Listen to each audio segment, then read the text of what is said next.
It's no secret that siblings oftentimes don't get along. As somebody with 4 of them, I can attest that I have had my fair share of fights with them, and some of them have been a little bit scary. But as much as we can disagree, they are still my siblings and we are family. And as scary as our disagreements can be sometimes, even though that's actually fairly rare, usually they're pretty good-natured, our disagreements at least, they're never genuinely dangerous, okay? But that isn't true for everyone, and especially not true of the 2 brothers of today's story that sees a confrontation between them that takes a very, very fatal turn. Yokoso owashitare. Welcome back to another Japanese classical folktale, and if you like ancient Japanese history or literature, or you just like storytelling in general, please don't forget to like the video, please subscribe to the channel because there are plenty more stories where this one came from. And with all of that out of the way, let's get into the actual story. Once upon a time, ima wa mukashi. In the province of Yamashiro, which is the province that the capital was in an unnamed district and in an unknown village, there was a pair of brothers, an older and a younger. Now, for whatever reason, the younger brother grew to absolutely despise the older, and decided in the darkest recesses of his mind that he was going to dispose of him. Now, while neither I nor the text can give you any more detail, I'm sure you creative types could probably come up with an endless number of reasons why the younger brother ended up feeling the way he did. Again, sibling disputes are not new, and even though it's rather rare, the story of Cain and Abel is a very, very old story about how brotherly hatred can and indeed sometimes does lead to very horrible things. But although the younger brother thought day and night of wanting to end his elder brother and put him 6 feet in the ground, he was a person of his time and culture, i.e., he was a Heian period Japanese man with at least a little bit of standing in the world. Thus, he wasn't rash or given to sudden violent outbursts. No, he was sly, cunning, and in classic Japanese fashion, he put forward a tatemae, which means he did everything he could to make it seem like everything was fine. He and his older brother had never been better. Things were great. They were regular pals, as well as brothers. And everyone, especially the older brother, believed him.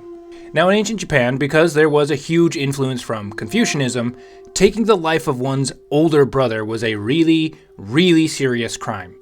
And combined with the fact that, at least to the older brother's mind, there was no quarrel between them, this put the older brother completely at ease. He had zero idea of what his younger brother truly thought of him. And while we don't know when exactly the younger brother began his plotting, or how long he had been doing it for, on the 20th of the 12th month, the younger brother got his chance to see the older brother put out of commission for good. At some point earlier that day, the younger brother learned that the elder was going to be stopping by a friend's house in the neighborhood near where he, the younger, lived.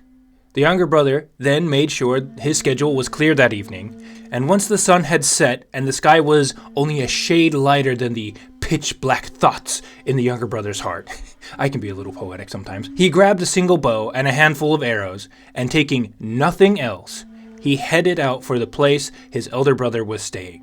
When he arrived, he promptly scouted the outside of the fence for a bit, and then he crept up to the gate and found a nice little gap in it leading into the inside of the property. Here, he was not only covered in the shadow of the gate, which provided him a little bit more cover, but also because it literally was the gate, it provided him with an easy escape after he had done the deed. And so, satisfied with the situation he found himself in, the younger brother waited, itching for that perfect moment to strike, thinking to himself that all he would really need is one single arrow. Just one shot would be enough to rid him completely of his older brother. The night wore on. The younger brother could hear and even caught glimpses of the older brother spending a very enjoyable yet relatively quiet evening at his friend's house, feasting on some very classy food and having his fill of some quality drink and just enjoying the chance to chat about this and that in some excellent company. The older brother could never have known, even in his dreams, what was waiting for him just outside the house, and that is actually a phrase in the text. Then, in the dead of night, the pace of sounds changed. the younger brother could hear what sounded like things being gathered up, and from the cadence of the sounds and the voices, it seemed like the party was coming to a close. The younger brother, who probably had to do everything in his power to keep from nodding off and probably very sick of waiting, was now on high alert and brought all of his attention to bear on the house. Sure enough, a few moments later, the older brother and his friend moved toward the front of the house and the exit. Then they said their farewells. And now the older brother had a servant boy light a torch and go before him. The younger brother grinned. Perfect. The light of the newly lit torch was enough to get a solid visual on his unsuspecting victim.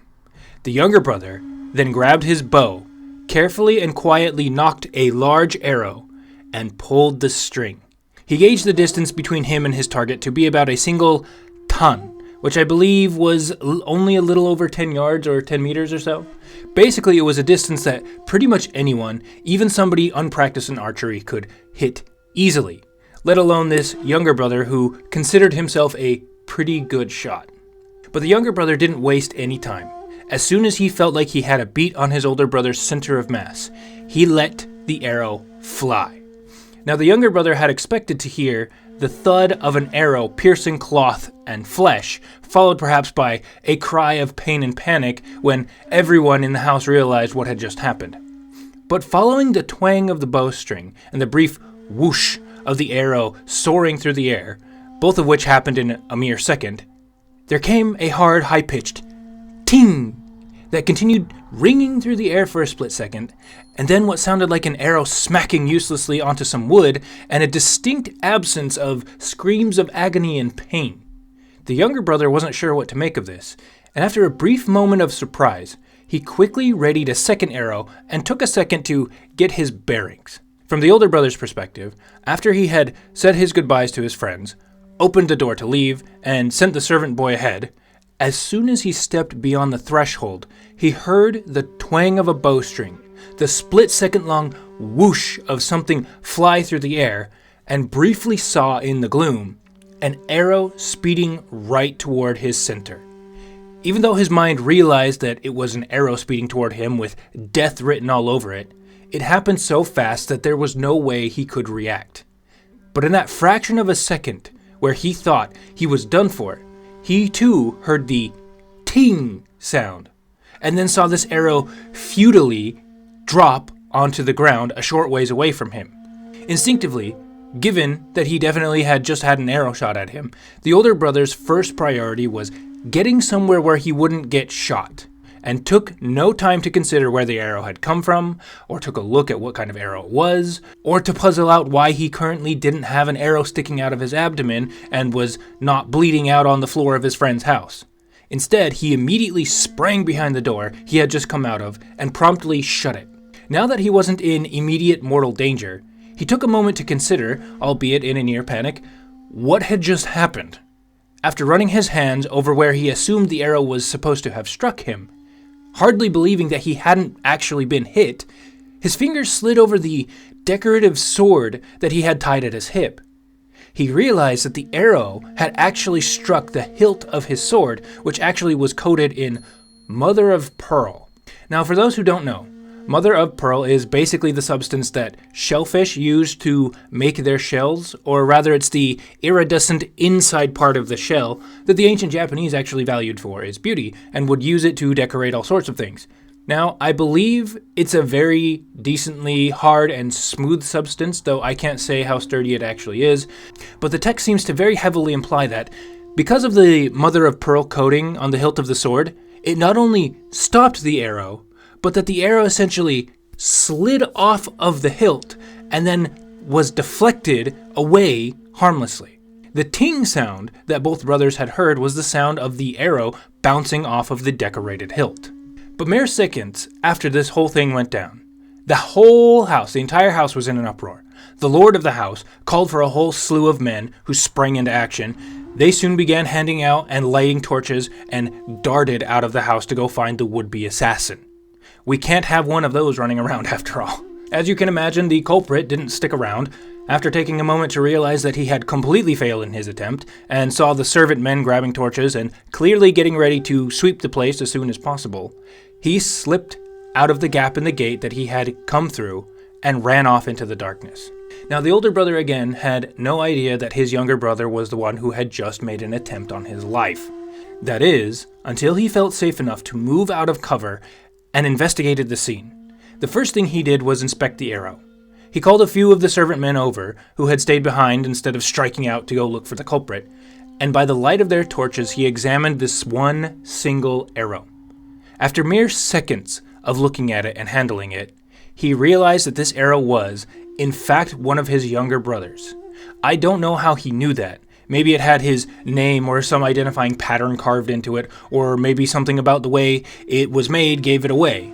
Although if that's the case, it seems like rule number 1 of Assassin's School, don't use weapons with your friggin' names written on them or some other easily identifiable aspect to it. Even if the younger brother was a good shot, he clearly wasn't the most intelligent. But suffice to say, probably because this was a time period long before mass production, and so things were made much more uniquely, and the younger brother had been using these same arrows for years, the older brother knew, without a doubt, where this one arrow had come from. And then the text ends in a similar way to the last one, which is to say, it doesn't. It simply says that this whole thing was probably dealt with in the proper way, which we can assume probably didn't turn out well for the younger brother. But the writer himself says that he never actually heard how it ended and learned this story from someone who had heard the older brother tell the story himself. And thus is it said that those who heard this story all agreed that even though a younger brother is one's own flesh and blood, betrayal of this kind is something that is almost never forgiven. And that's the story. Again, I don't actually have much in the way of cultural commentary. I don't think there's anything in particular that needs to be explained, except for the things that I already explained, like what Mother of Pearl is and whatnot. And yeah, this is the end of the story, so thank you very much if you've been watching all the way up to the end here. And if you did enjoy the story, please don't forget to give the video a like, please subscribe to the channel, because again, like I said, there are plenty more stories to get through, and we are coming up on some very interesting stories that I think many of you will actually very much enjoy. And please share with your friends, because I hear that is the best way for small channels like mine to actually get the ball rolling and get growing. And yeah, if you have any questions for me, please feel free to let me know in the comments. I'm not a credentialed expert, but I can answer to the best of my ability. And if you have been watching all the way up to the end here, I do thank you sincerely. Ito katajike no koso haberikere. And hopefully we will see you next week. Because next week, we are getting into a brand new section of stories. So the previous section of stories was all about karma and the weird things that happen in the world that you could only explain by weird previous life shenanigans. But this next section of stories, we are going to be turning into a quasi-scary storytelling channel for a little bit, because this next section is about demons and spirits. And the first video that I'm going to be putting out is actually going to be a combination of the first 3 stories in that collection, because those stories are actually really, really short. Some of them do get nice and long and lengthy, but for the first video, it is just going to be one video, 3 stories. But again, we are going to be getting into spirits and demons and weird things that are kind of in the scary supernatural realm of things. So you'll get a lot of folklore there. And if you are a big fan of scary stories, I know they are actually relatively popular on YouTube. Look forward to that, because it's coming for you. Ooh, that's way more ominous. I did not intend for it to be that ominous, but it's very fitting because we are going into scary story territory. Let's go. Anyways, thanks so much, guys. We'll see you later. Goodbye.